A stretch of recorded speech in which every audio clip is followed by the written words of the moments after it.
Good afternoon, ladies and gentlemen. Well, I think Welcome. talked about how when So today, my name is Vincent Egbe, the Farm Manager for Tomatoes category Judy Foods. You are welcome today to this very moment where we are celebrating our breaking of the largest Nigerian South Jollof Rice, Gino.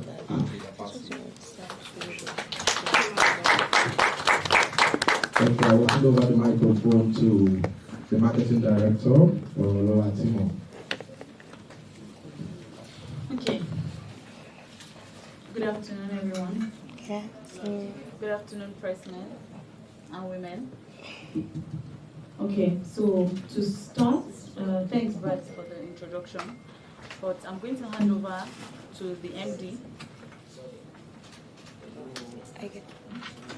for GB Foods, who is going to start by giving us a welcome address. Yes, so please, ladies and gentlemen, please put your hands together for Mr. Vincent Egbe, a visionary leader, the main reason why we're all here today. Oh, she's coming. The one who motivates us and pushes us to do great things. Ladies and gentlemen, please your hands together again. All right, if I ever think about running for elections, I would definitely hire you to do the introduction. Good afternoon, ladies and gentlemen. Thank you so much. Success has many fathers and mothers, and usually failure is always abandoned. We are gathered here today because of a visible success. And one of the interesting things is, as we celebrate the success, we don't see the many failures that may have led up until this moment.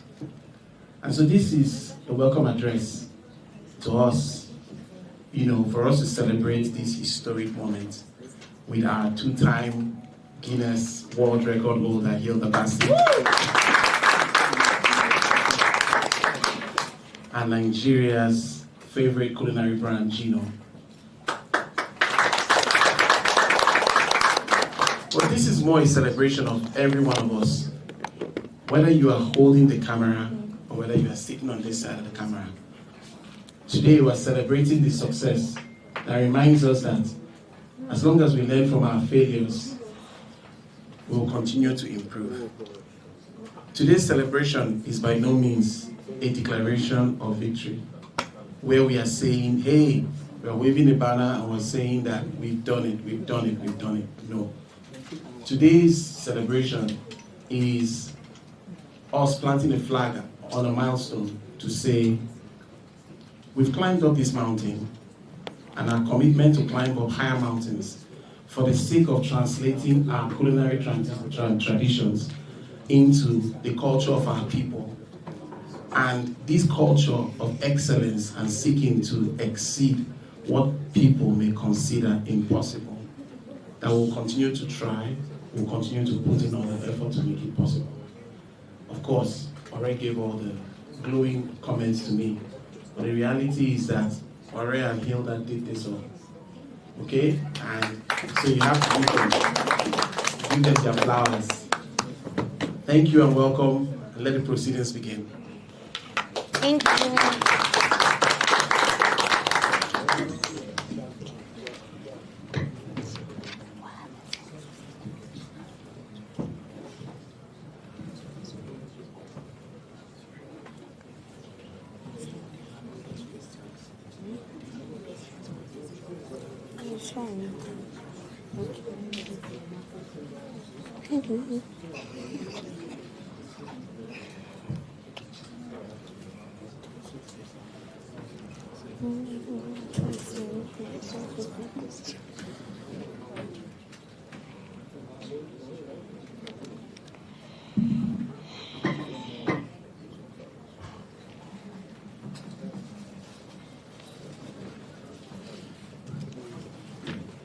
Are we waiting for something? Do I just hand over to Hilda to tell us the story? Yes. No. I think. Okay. So we can start taking the questions. You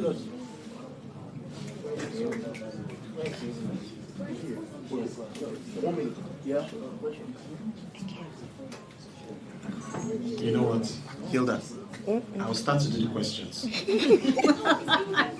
Fantastic.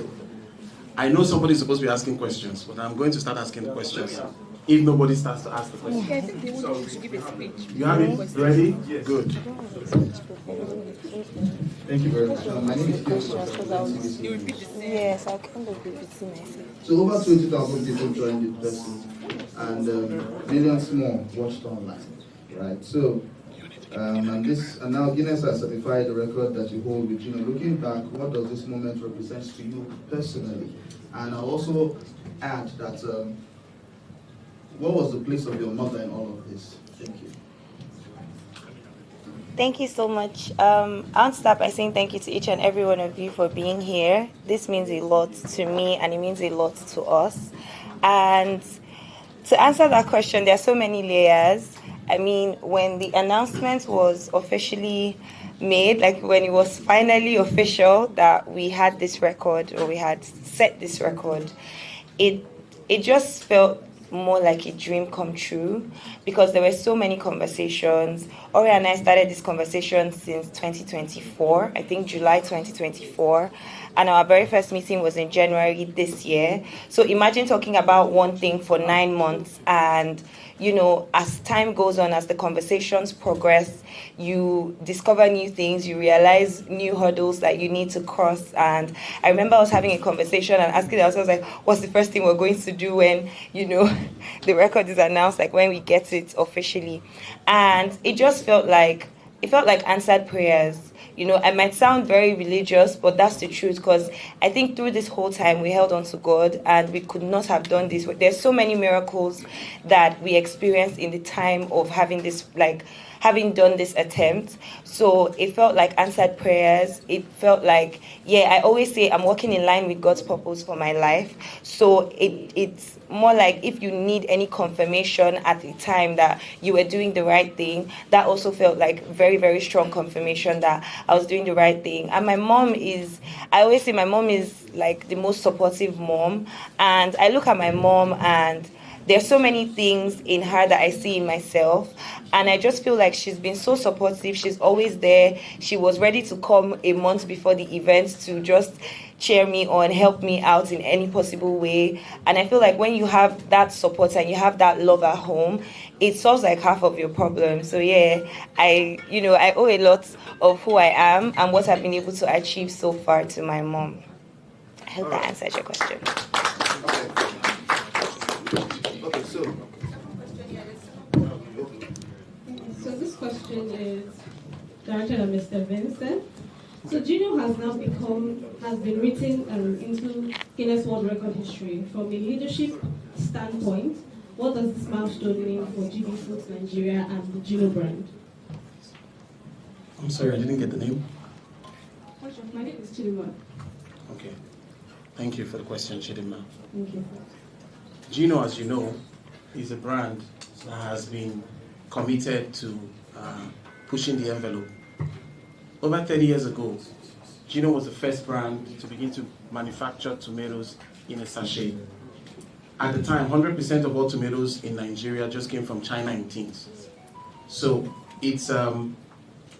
this achievement goes all the way back to our ethos, to our view of serving our consumers. And 30 years ago, we said, okay, hey, let's manufacture in Nigeria, and we started.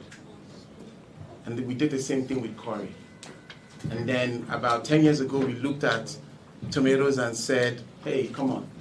Whenever a woman uses tomatoes, she uses pepper, onion. We did pepper and onion. And then a few years ago, 3 years ago, we said, oh, come on. We know that we need to set a standard for jollof, and then we did party jollof. Okay? And during this time, we kept looking for people who wanted to push for culinary excellence. And then came Hilda's Cookathon in 2023. And it was about a month to the Cookathon, and Ore was working in Ghana, and Ore said, hey Vincent, there's going to be a cookathon in your country, and I'd like us to participate. And I said, Gino never participates. We are either the number one cheerleader or nothing. And we came on board, and we began this journey. And we are still on this journey. It's a historic milestone. But I would like you to understand, it's part of who we are. And this journey for us, for Hilda, for us together, is just starting. There's still a long way to go.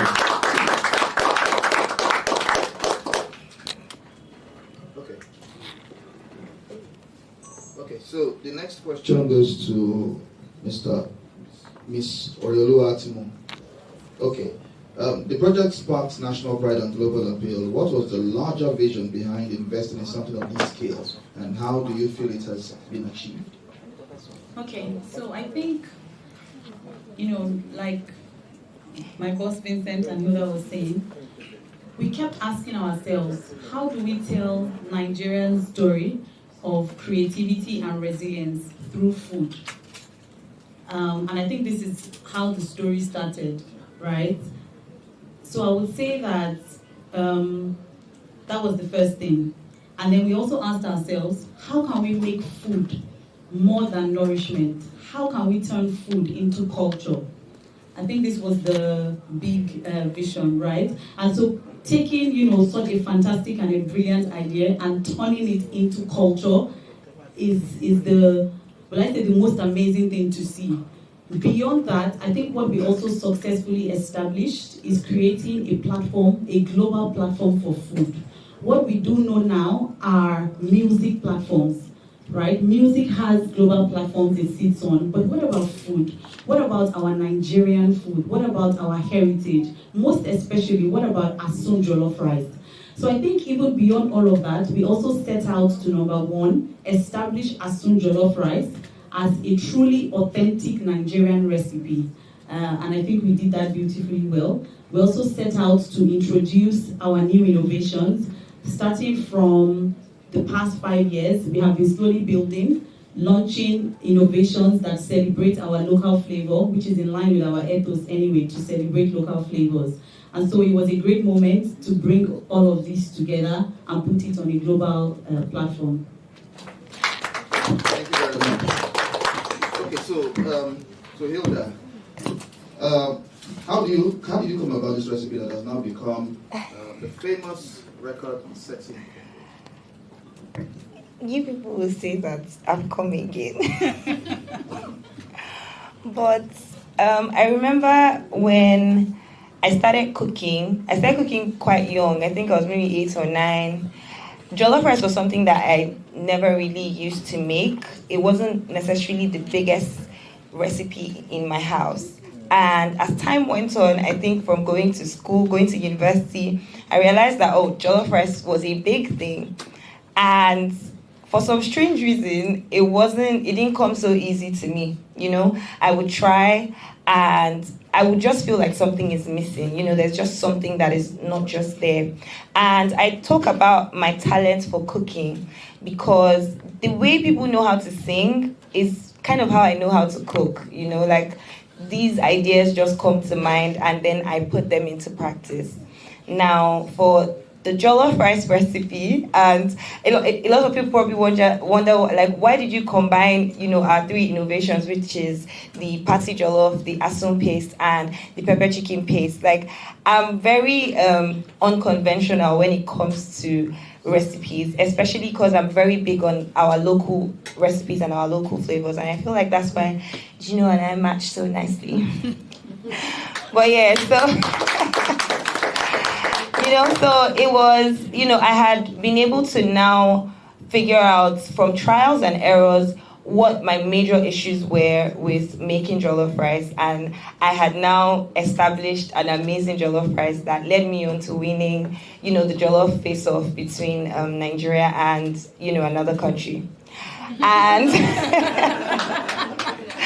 and moving on from there, when I started selling food, there were so many things. Everyone is always coming up with something new, and you want to provide your consumers with something delicious and something different, And just on a random day, quite frankly, I was like, I had goat's meat and I was making jollof rice, and the thought just came to me like, what if I, fried my base with goat head to infuse the goat flavor inside the jollof rice, and I made it and I sent it to a client, and they really, really, really liked it. And that's what gave birth to the Asun Jollof Rice that I started selling, right?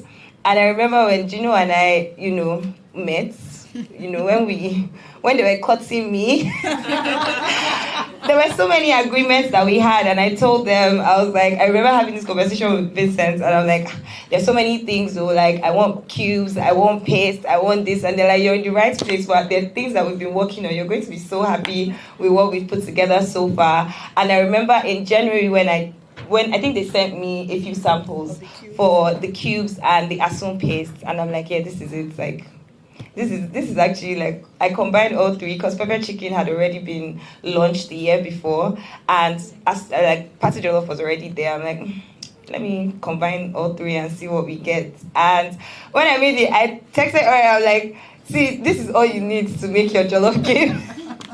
So when the idea to make the largest pot of jollof rice came, honestly, I figured that this recipe has been a bestseller in my restaurant. This recipe has probably bought me quite a number of nice things, and I think Nigerians need to get a feel of it. And the beautiful thing is, before now, I would have to go through so many steps to get there. But because of these new innovations, it has cut down my prep time by half, which is why I'm constantly pushing it. As someone will say, oh, she's marketing because she's their brand ambassador, I promise you, a trial will convince you. It is next level. We're going to publish the recipe for you to see soon.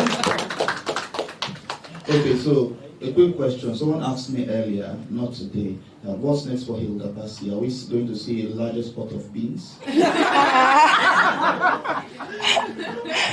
Okay, so let's move on. So let's go to the managing director, GB Foods. That's Oreoluwa Atinmo. No, managing. Hello. Marketing. Are you hiring? Are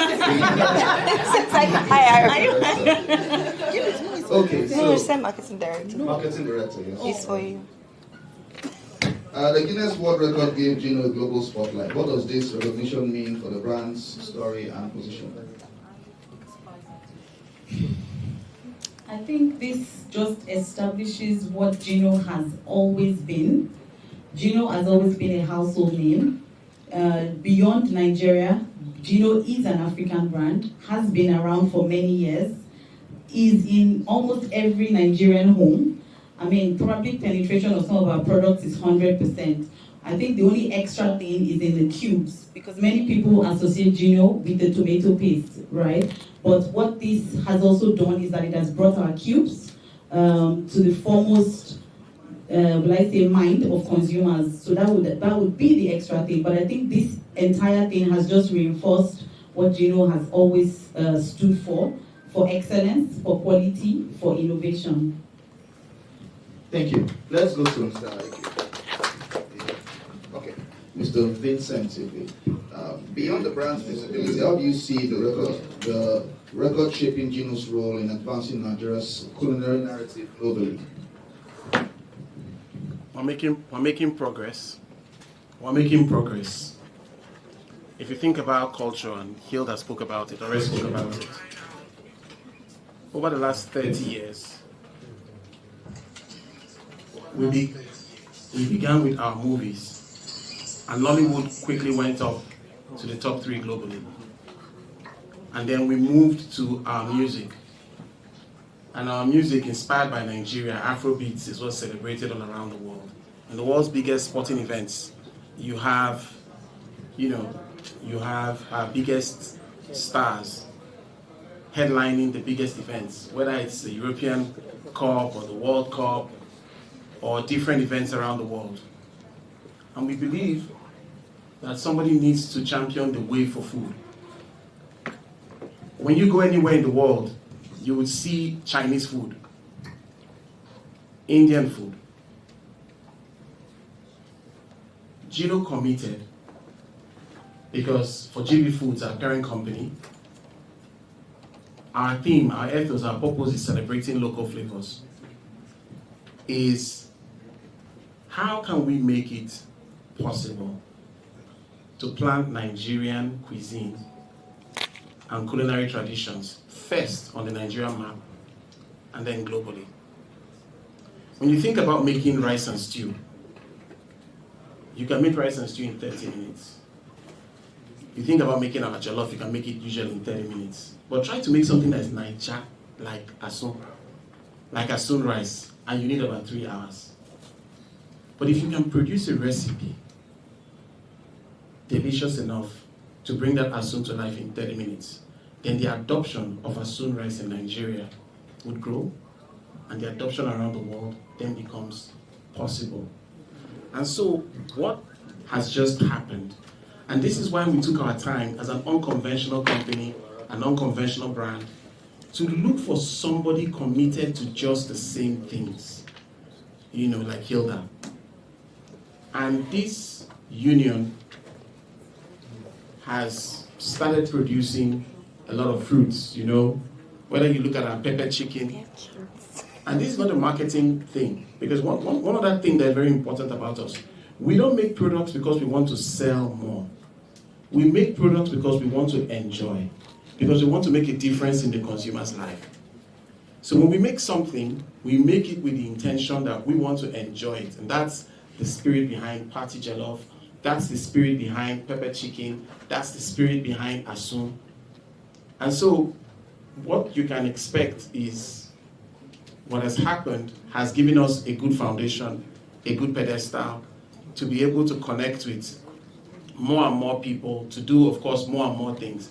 I can't tell you what we're going to do next, but I can assure you that this is just the beginning. Final question from a colleague at MTA. What happens to the pot holder? Oh, you mean our pots? Oh, trust me, so many people have asked about that pot. Some people want to buy it. They said we should auction it. But I think that pot is a symbol of a lot of beautiful things. It's a symbol of history. It's a symbol of faith. It's a symbol of innovation, because trust me, the process of putting that pot together, it's a symbol of many things, and I think we agree that this is something that we want 10 years from now, 20 years from now, for people to still be able to see and point to and say that was the biggest pot of jollof rice in Nigeria, right? And in the world, not just Nigeria, because it's been established that it's the first time since ever been done. So, right now I can tell you we're definitely not going to auction it. We're not going to sell it.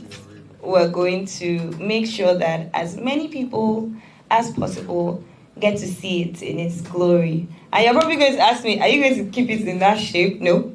We're going to put it back in the form that it originally was. And I don't know, you'll find it maybe on your way to work or in a museum somewhere. Who knows? Thank you so much, Hilda. Thank you so much, everyone.